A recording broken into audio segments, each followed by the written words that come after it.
con mi querido Manuel Somoza sobre qué nos había gustado y qué no. Y me pregunto si entendemos lo que se entregó, si entendemos lo que es un paquete económico, qué incluye. Creo que pocas veces nos damos a la tarea de realmente explicar, pues, qué hay adentro de ese paquete, pues. Como que uno dice, pues sí, ya lo entregó. Pues sí, pero ¿y eso qué onda? ¿Qué tiene que ver con México? ¿Es el presupuesto de qué? ¿Es el presupuesto de las secretarías? ¿Es el presupuesto de salud? ¿Es el presupuesto de las calles? ¿Es el presupuesto del presidente? O sea, que no se entiende. Entonces, por eso y para que quien sepa qué es el presupuesto, pues corrobore la información con lo que vamos a estar platicando aquí en ¿Qué tal, Fernanda? Y quien no sepa, pues se dé la oportunidad de aprender un poquito más sobre México, para que entonces cuando veamos de qué se trata, podamos decir, estoy de acuerdo, no estoy de acuerdo, me gusta, no me gusta, hicieron bien, hicieron mal, y entonces ya desde una perspectiva evidentemente informada. Está Ricardo Cantú, qué gusto saludarte, investigador asociado del Centro de Investigación Económica y Presupuestaria. Gracias, Ricardo. Hola, Fernanda. Qué gusto. Maite Azuela, integrante de Acción Ciudadana frente a la Pobreza. Gracias por estar aquí. Gracias. José Manuel Valderrain, que llevo tiempo sin verte, mi querido José Manuel, bienvenido, doctor en Ciencias Fiscales. Gracias por acompañarnos. Estar nuevamente aquí con ustedes. Gracias. A ver, ¿qué es un paquete económico? Así como para el 2016 que entregó en el Congreso, ¿por qué el presidente tiene? ¿Quién le hace ese paquete al presidente? ¿Qué es? Bueno, sí puedo empezar. El paquete económico es toda la serie de políticas que el presidente a través de la Secretaría de Hacienda entrega al Congreso para que lo evalúen. Y en ese paquete lo que viene es cuánto dinero esperamos tener para el próximo año y en qué lo pensamos gastar. Básicamente eso es el paquete económico. Obviamente es una caja pesadísima, cientos y cientos de hojas que hay que analizar, pero así puntualmente es las políticas que queremos perseguir el próximo año para atacar las prioridades que tenemos, tanto de cuánto vamos a recaudar, sí, cómo vamos a gastarlo. Ahora, eso dices, lo hace todos los sexenios, lo hace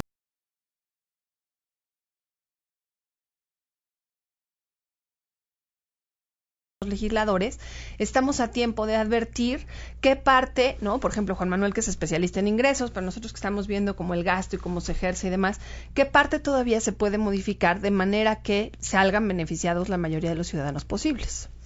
A ver, la Secretaría de Hacienda entonces es quien hace la proyección de para dónde, a nombre de para dónde va México. Entonces, ¿cuánto se va a gastar en qué? ¿A quién se le va a entregar? ¿Cuánto van a recaudar de impuestos?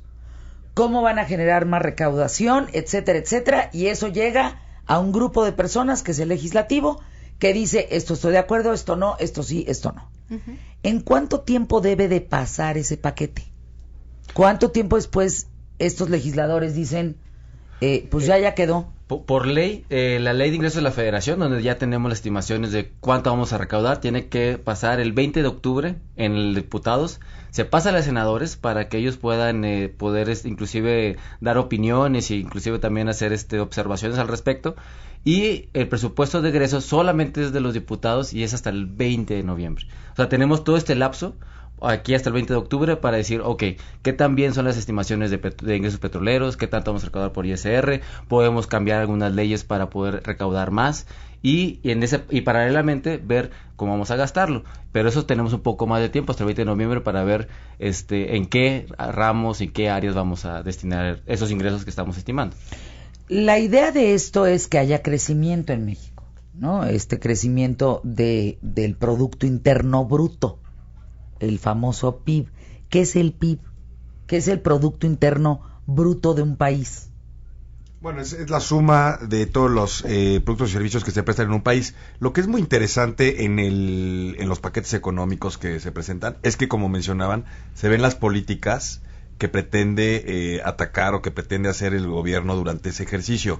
No solamente en el gasto, muchas veces también en las políticas de ingreso podemos ver pues qué es lo que se pretende. Por ejemplo, con el impuesto, el IEPS a las bebidas azucaradas, no, pues se pretendía o se pretende, por ejemplo, hacer un combate a la obesidad para en un futuro pues tener menos problemas de todo este tipo de problemas con las enfermedades crónico-degenerativas, ¿no? Ahora, yo puedo proponer eso por parte en este paquete, Sí. pero yo legislativo les diría, Modificar.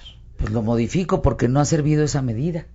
Es que es importante, como dice Juan Manuel. No ha servido de porque nada. el paquete económico lo que te dice es qué le importa al presidente, cómo lo está mandando. Después nos va a decir las modificaciones que hagan los legisladores, qué les importa a los legisladores, porque en donde tú pones lana y como tú recaudas, estás de alguna manera fijando tu agenda. Si te importa la obesidad y crees que un impuesto a estos productos va a eliminarla o va a reducirla, pues entonces aumentas el costo.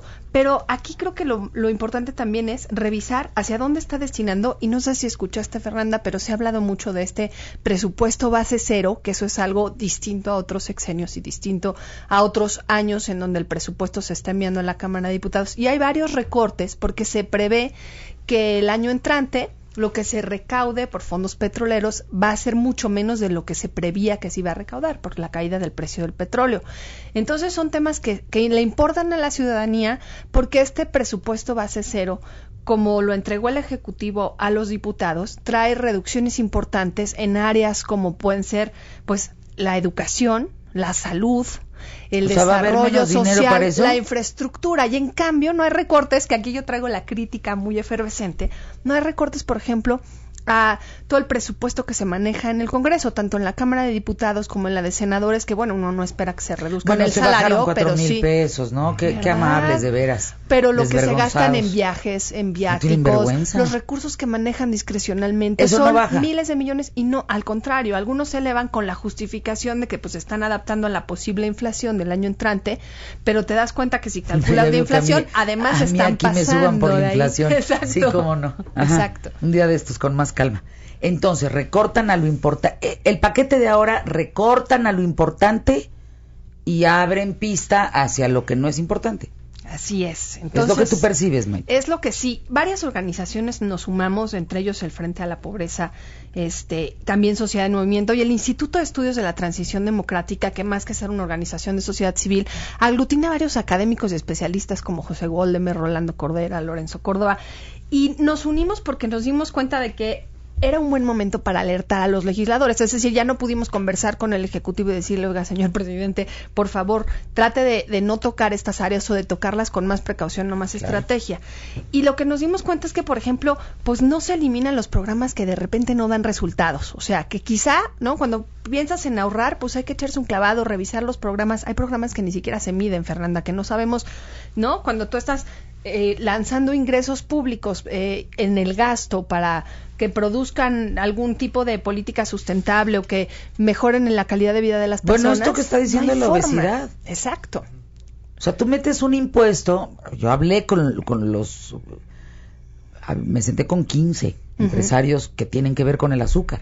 Sí. Que se entiende, el azúcar tiene que tener un límite en el consumo. Los mexicanos consumimos muchísimas cucharadas de azúcar al día. Vamos a presentar pronto una campaña en ese sentido para poder ayudar los esfuerzos que se están haciendo, que no están siendo suficientes. Pero también entonces, pues aplícale a la grasa, ¿no? Sí. También aplícale al sedentarismo. También aplícale un impuesto no solo a uno, sino ellos me decían, ¿por qué nos castigan solo a nosotros? No, y hay un montón de oferta informal en las calles, ¿no? Que cuando te urge comer, pues está la garnachita, el taco, Pero es eso, no tenemos herramientas para saber si funcionó este incremento, ¿no? O esta imposición de una tasa fiscal a los alimentos que traían cierto nivel de azúcar o no. La idea sería, pues, ¿por qué no empezar primero a revisar qué programas funcionan? Estos son en términos de gasto. Juan Manuel nos puede presentar varios ejemplos de cuando se recaudan ingresos pensando que vas a mejorar cierta situación de la población a la hora de ponerse una carga positiva. Y luego estos programas son no difíciles de medir, sino que requieren también un tiempo. Porque, por ejemplo, hubo 2 impuestos importantes a la obesidad en la reforma del 2014, a las bebidas azucaradas y a los alimentos con alta densidad calórica, que la propuesta original del Ejecutivo no se incluían a la alta densidad calórica únicamente. Precisamente se incorporaron después de este cabileo de los azucareros, decir, oye, ¿por qué nada más a nosotros, no? Nosotros, ¿no? Tienen razón, ¿eh? Entonces, ¿por qué se requiere? Sí se ha visto un consumo menor, por ejemplo, en el tema de bebidas azucaradas, y y una sustitución de productos, pero para poder ver realmente si tuvo un efecto en la población, pues solamente el tiempo nos los podrá decir, ¿no? Porque no es algo que se pueda medir tan pronto. Necesita justamente pasar el tiempo y ver cómo van disminuyendo los índices de obesidad. Independientemente de eso, ese impuesto sí ha sido muy exitoso desde el punto de vista de la recaudación, ¿no? Aproximadamente ha crecido los ingresos tributarios no petroleros 3% del PIB. A ver, de los cuales un poco menos de la mitad provienen del incremento precisamente de este impuesto especial sobre producción y servicios, que es el IEPS, a bebidas azucaradas y a productos de alta densidad calórica. A ver, José Manuel, vamos por partes. ¿Cuántos mexicanos, somos 120 millones de mexicanos, cuántos pagamos impuestos? Todos. ¿Todos? Es que eso es muy importante que lo sepamos, porque además creo 120 millones pagamos todos. impuestos. Te voy a decir por qué. Porque cuando tú consumes productos, Fer, lo que pasa es que, a diferencia en otros países en donde pues tú ves el precio del libro que estás comprando y de repente vas a la caja y te costó un poquito más y entonces detectas que, claro, ¿no? Es el 15% del precio o algún porcentaje más o menos alrededor hacia abajo o hacia arriba. Dices, claro, estoy pagando un impuesto. Y hay países incluso en que cuando ya vas de salida pides que te los devuelvan. Aquí en México viene incluido en el precio el impuesto que pagas por el consumo de un montón de cosas, y entonces todos estamos aportando a los ingresos públicos, a los sueldos de nuestros diputados, a la construcción de nuestras carreteras, y nos cuesta trabajo porque creemos que solo pagan impuestos aquellos que declaran, ¿no? Y que van al SAT y que presentan, ¿no? Y que van al banco y hacen sus pagos correspondientes por los ingresos que reciben. No, todos en el consumo, además de aquellos de que lo por que ingresos, sea. Exacto. Hay algunos, hay ¿no? algunas canastas, por ejemplo, todo el Canasta tema de básica, alimentos y medicinas que no trae IVA. Están exentos. Así es. No trae impuesto, y pues es la discusión, ¿no? De que si se debe poner el IVA a los alimentos y las medicinas, ¿no? Que es un tema ya, pues muy viejo, y que pues no ha sido políticamente viable haber puesto este IVA a alimentos y medicinas, que todos los estudios muestran que sería lo ideal, y luego, pues, mediante subsidios a la gente más necesitada, devolverles pues ese recurso, ¿no? Pero de esa manera sí pagarían todos, porque todo mundo come y todo mundo... Pero entonces, ¿por qué se habla que la mayor parte que paga, es decir, quienes pagan gran cantidad de impuestos son 8 millones de personas, y quienes pagan verdaderamente impuestos son 40 millones de personas? Entonces...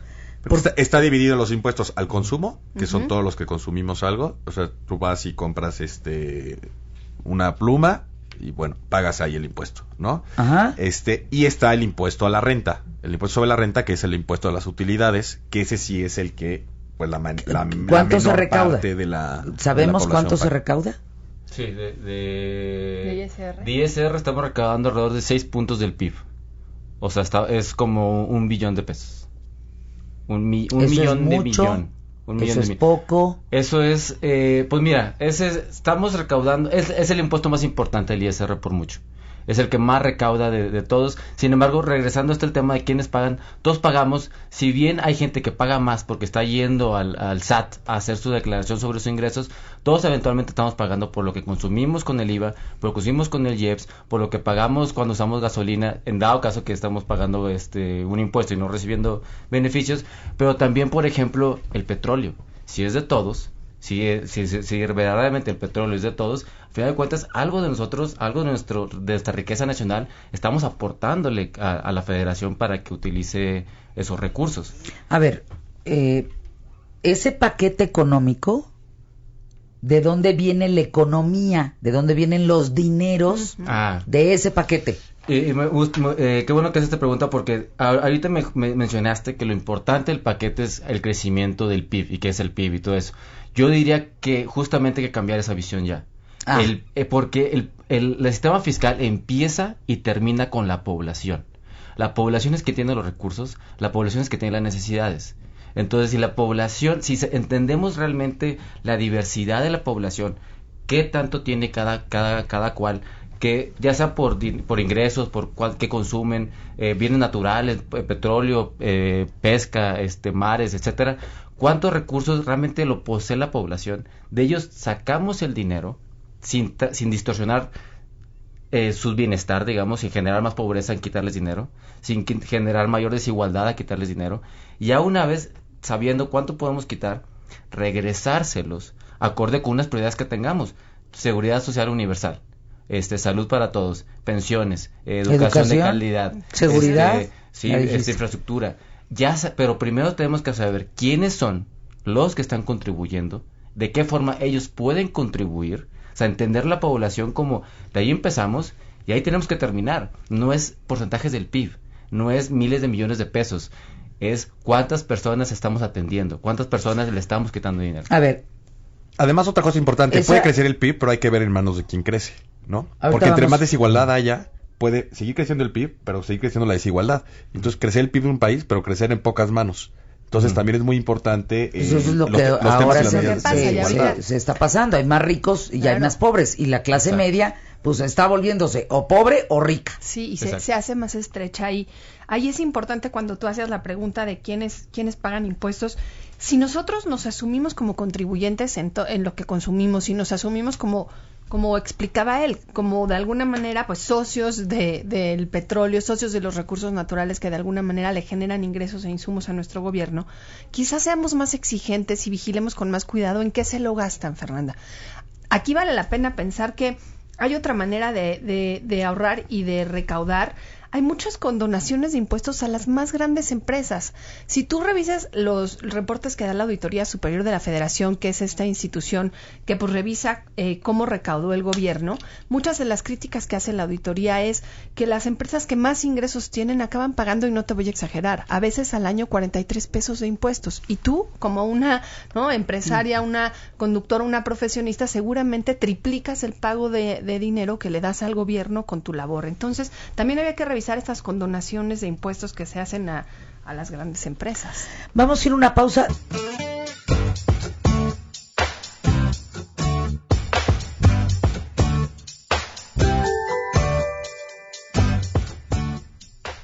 Es que, fíjate, Miguel Pérez, Raúl Villanueva, te mando un beso con mucho cariño. Gracias por estar cerca. Siempre estás pendiente del programa y nos escribes siempre cosas bien bonitas. Muchas gracias. Lo que dice Miguel aquí es cierto. Miguel Pérez dice, oye, excelente información del paquete económico, Fer, porque pues no entendemos. Y no es un mal rollo, tampoco es porque tenemos que entender así de a fuerza, pero es que luego nadie nos explica. O los gurús del micrófono, los ayatolas del micrófono dicen, pues ya la gente entiende. No, pues no. Ahora, ese paquete económico que entregó en esta ocasión, ¿cuánto cuesta? Eso representa... ¿Cuánto cuesta? Pues son como casi 5 millones de pesos. 5 millones de pesos. O sea, eso representa como el 25% del PIB. Una cuarta parte de lo que todos producimos en un año es lo que el gobierno va a gastar. Ok. ¿De dónde proviene eso? De eso proviene principalmente de petróleo, justamente, ajá. ISR, IVA. Y aquí hay más cosas, pero, por ejemplo, el IMSS también recibe, pero también se lo gasta. Pemex también recibe y también se lo gasta. Y deuda. La deuda, que me gustaría meterme un poquito al tema, muchísimo, y estamos creciendo en deuda. O sea, realmente lo que hizo que este paquete económico cuadrara, aunque no se diga, es que no incurrimos en deuda. O sea, dada la caída de ingresos petroleros que observamos y el poco recorte que hubo del presupuesto del PEF, o sea, tuvo que haber deuda. O sea, realmente ahí está el detalle. ¿Cuánto debemos? ¿Cuánto debe México? Mira, para finales de 2016 esperamos deber como 48% del PIB, casi la mitad de deuda. En el 2013, cuando se esperaba que en 2016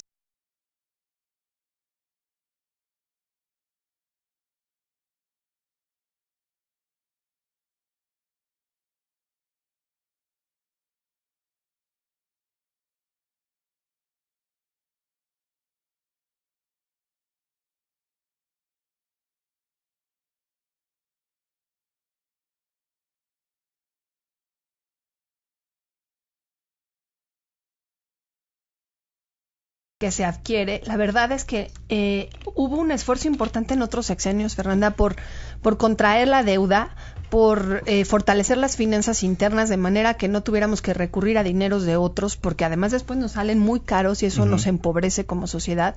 Y sí vale la pena señalar que con este sexenio la deuda estos 3 años del sexenio, la deuda se ha disparado como no se disparó con Calderón y obviamente Fox, que hizo un esfuerzo por no hacerla crecer. Con Calderón, recuerdo, teníamos 155 mil millones de pesos en reserva. Bueno, sí, que eso todavía es otro tema. ¿Eso lo tenemos? No sé cuánto está ahorita en las reservas del Banco Más, de México. ¿no? Ha subido. Pero están cayendo las reservas para el año que viene, se prevé que haya caída, también se prevé devaluación. O sea, vienen momentos difíciles para la economía mundial, eso hay que señalarlo. Sí, no es que México esté aislado, ¿no? No, ¿cómo creen? Y obviamente hay consecuencias sobre nuestro país, pero sin duda la manera en la que el gobierno decida administrar los ingresos y la manera en la que decida hacerse de ingresos es clave para el futuro económico de los próximos 2 años. Y justo la deuda es un ingreso que no tenemos y que vamos a tener que recaudárselos a las futuras generaciones. Entonces, ¿qué tan justo puede ser que hoy gastemos dinero en, digamos, gasto corriente y las próximas generaciones tengan que pagar lo que ni siquiera están recibiendo? Sí, que la deuda no necesariamente es mala, siempre y cuando no se gaste en gasto corriente, sino en algo que vaya a provocar crecimiento económico y que al futuro... O sea, la deuda se debe de ver, empresa, ¿no? Claro, debe ser una inversión, ¿no? Sí, la deuda se ve. Yo lo entendí muy bien con Moreira, porque uno llegaba al Estado y no veía infraestructura, no veía crecimiento, no veía puentes, no veía hospitales nuevos, no veía escuelas, no veías nada. Pelón. ¿Dónde está ese dinero? ¿Dónde está ese dinero? Claro, en sus cuentas. Y ahorita Juan Manuel hablaba de gasto corriente, que esta es una de las otras propuestas que traemos el colectivo de organizaciones que queremos que se revise el presupuesto base cero a fondo, sobre todo en términos de, por ejemplo, hay un ramo que se llama el ramo 23, que tiene que ver con cómo se distribuyen los recursos de la federación a los estados, Fernanda, y ahí hace cuenta que hubiera como coladeras que los gobernadores o los presidentes municipales van poniendo, o canastitas estas en las que recaudas y te quedas tú con ese dinero.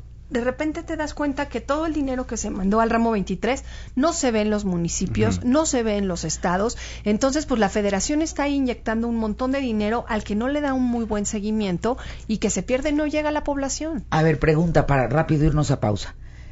¿Qué no Fox fue el que dijo? A ver, señores presidentes municipales, alcaldes, palabras sencillas. Yo ya no les voy a dar tanto como ustedes necesitan. Yo les voy a dar un piquito del dinero que ustedes necesitan. El resto consíganlo ustedes. ¿Fue así? ¿De dónde creen que viene tanta corrupción y tanta relación entre muchos presidentes municipales con el narco? Porque si no, ¿de dónde sacan? Ese fue un grave error, ¿eh? Pausa, volvemos.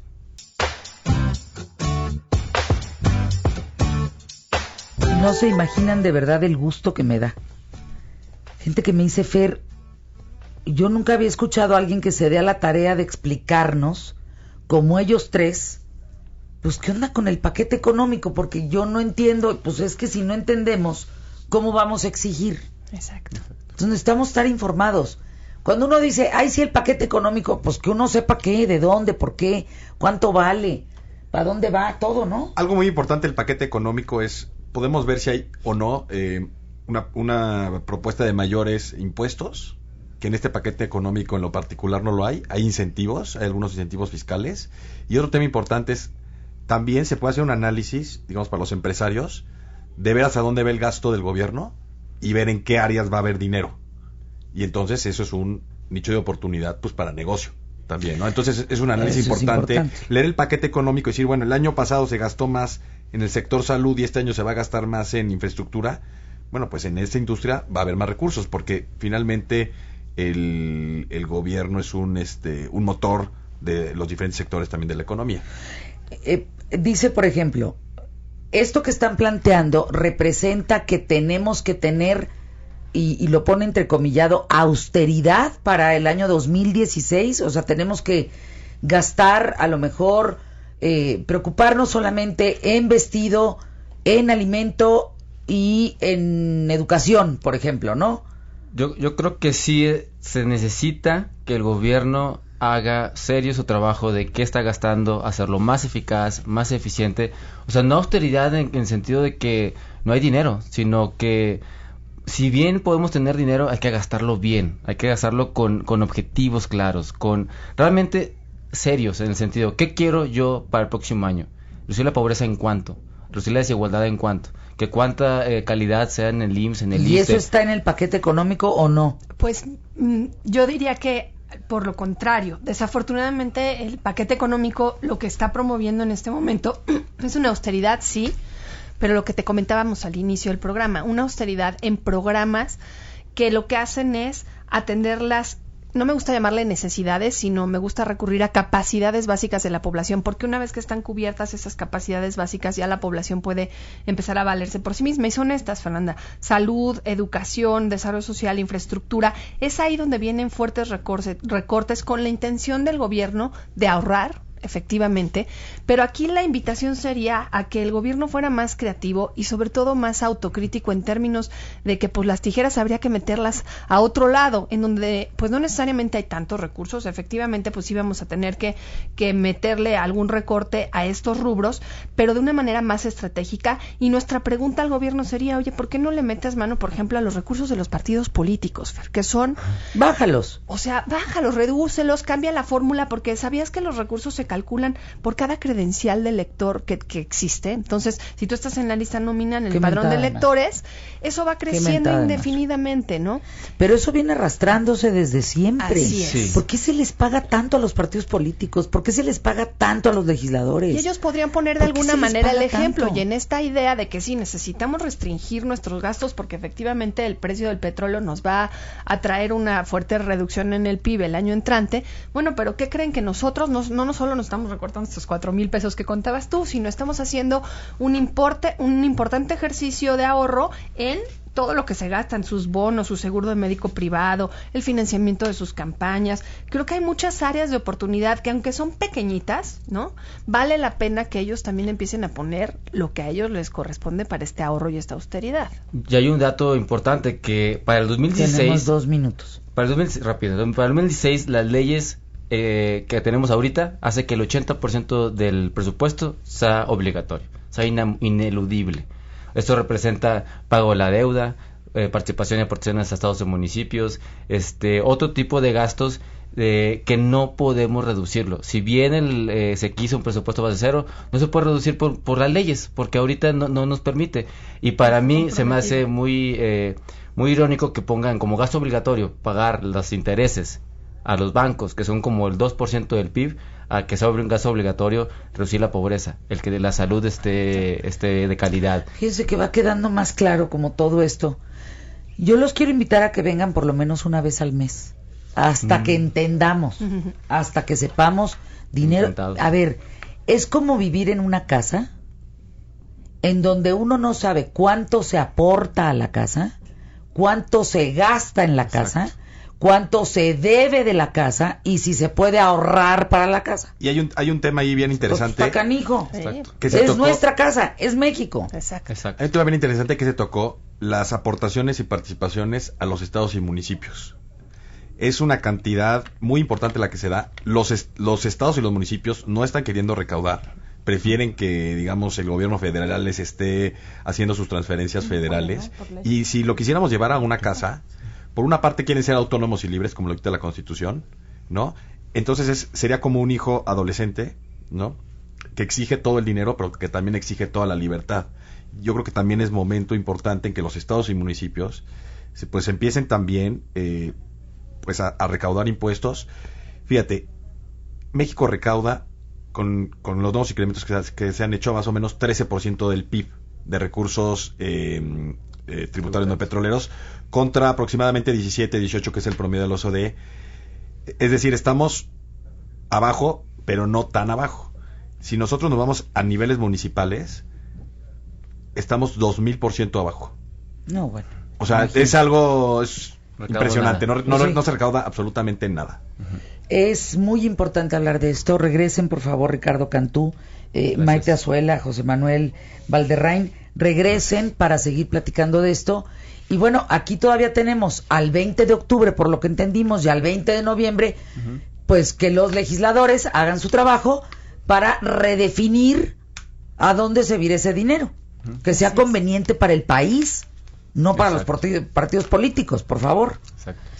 Se quedan en Imagen Informativa. Hasta pronto, muy buena tarde. Gracias el día de hoy por haberme acompañado aquí en los micrófonos. Mañana en punto de la hora, sin falta, aquí estaremos. Que tengan muy buen día, muy buena tarde. Ay, abrazos, ¿no? Yo creo que... Pascal, dame un abrazo, que yo te pido. Te dejo el micrófono.